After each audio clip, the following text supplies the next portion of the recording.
আসসালামু আলাইকুম বাংলা নিউজে আপনাদের স্বাগতম। শুরুতেই শিরোনাম পরে বিস্তারিত। গণতান্ত্রিক বাংলাদেশ প্রতিষ্ঠা করতে চান তারেক রহমান। এরপর থাকছে আসিফ নজরুলকে হেনস্থার ঘটনায় 3 মাস্টারমাইন্ড সহ সবাই শনাক্ত। সর্বশেষ জানিয়ে দেব শেখ হাসিনার বিবৃতি নিয়ে ভারতকে বাংলাদেশের অসন্তোষ। শুনছিলেন শিরোনাম, এবার বিস্তারিত। তার আগে ভিডিওতে একটা লাইক কমেন্ট শেয়ার করে সবাইকে দেখার সুযোগ করে দিতে বিশেষভাবে অনুরোধ করছি।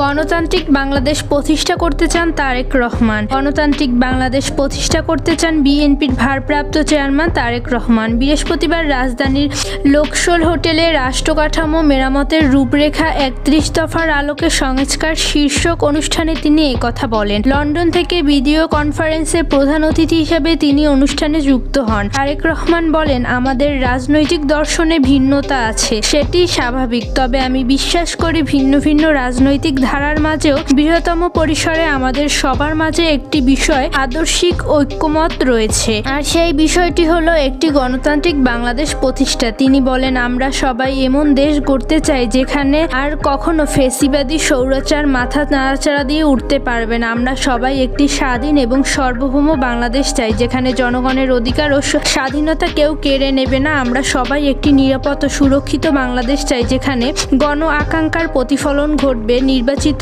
এবং জবাবদিহিমূলক সরকার নিশ্চিত করবে জনগণের মালিকানা এবং অংশীদারিত্ব।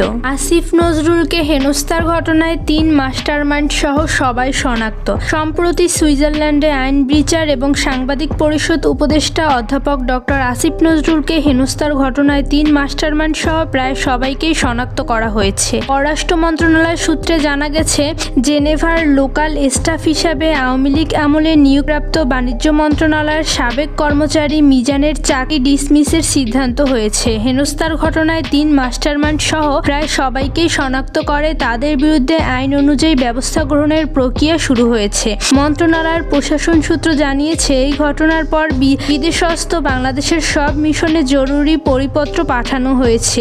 সেই পরিপত্রে মোটা দাগে 2টি বিষয় উল্লেখ করা হয়েছে। প্রথমত, সরকার গুরুত্বপূর্ণ ব্যক্তিবর্গের বিদেশ সফরকালে যথাযথ প্রোটোকল এবং নিরাপত্তা নির্দেশ করা। দ্বিতীয়ত, যে কোনো অনাকাঙ্ক্ষিত পরিস্থিতি এড়াতে রাষ্ট্রদূত সহ সকলকে সচেষ্ট থাকা উচিত। এদিকে বৃহস্পতিবার দুপুরে সাপ্তাহিক ব্রিফিংয়ে পররাষ্ট্র মন্ত্রণালয়ের জনকূটনীতি বিভাগের মহাপরিচালক তৌফিক হাসান জানান, উপদেষ্টা ডক্টর আসিফ নজরুলকে হেনস্থার ঘটনার সঙ্গে জেনেভা মিশনে নিয়োগপ্রাপ্ত একজন কর্মকর্তা এবং এক লোকাল স্টাফের যোগসূত্র থাকা সন্দেহে লেবার কাউন্সিলের মোহাম্মদ আমরুল ইসলামকে ইনস্ট্যান্ট রিলিজ করা হয়েছে। তাকে দ্রুততম সময়ের মধ্যেই ঢাকায় ফিরতে বলা হয়েছে। শেখ হাসিনার বিবৃতি নিয়ে ভারত বাংলাদেশের অসন্তোষ। দিল্লিতে বসে বাংলাদেশের সাবেক প্রধানমন্ত্রী শেখ হাসিনা ভারতীয় গণমাধ্যমে যেভাবে বিবৃতি দিচ্ছেন তা ভালো চোখে দেখছেন না অন্তর্বর্তী সরকার। বৃহস্পতিবার পররাষ্ট্র মন্ত্রণালয়ের এক ব্রিফিংয়ে এ তথ্য জানান মন্ত্রণালয়ের মুখপাত্র তৌফিক হাসান। তিনি বলেন, সাবেক প্রধানমন্ত্রী শেখ হাসিনা ভারতীয় গণমাধ্যমে যেভাবে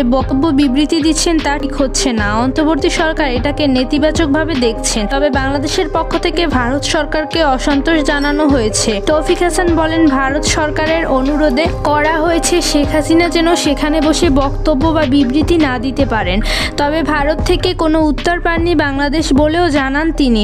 জরুরি প্রয়োজনে ভারত ভিসা না দিয়ে যে জটিলতা তৈরি করেছে তা সমাধানে সরকার কাজ করছে কিনা সাংবাদিকদের এমন প্রশ্নের জবাবে তিনি বলেন, কাজ চলছে। তবে ভারতীয় হাইকমিশন লোকবল সংকটের কারণ দেখিয়েছে। তবে ভারতের ভিসা না পাওয়ায় তৃতীয় দেশের ভিসা প্রার্থীরা দিল্লির পরিবর্তে ভিয়েতনাম এবং পাকিস্তান থেকে ভিসা গ্রহণ করতে পারবেন বলেও জানিয়েছে পররাষ্ট্র মন্ত্রণালয়ের মুখপাত্র তৌফিক হাসান।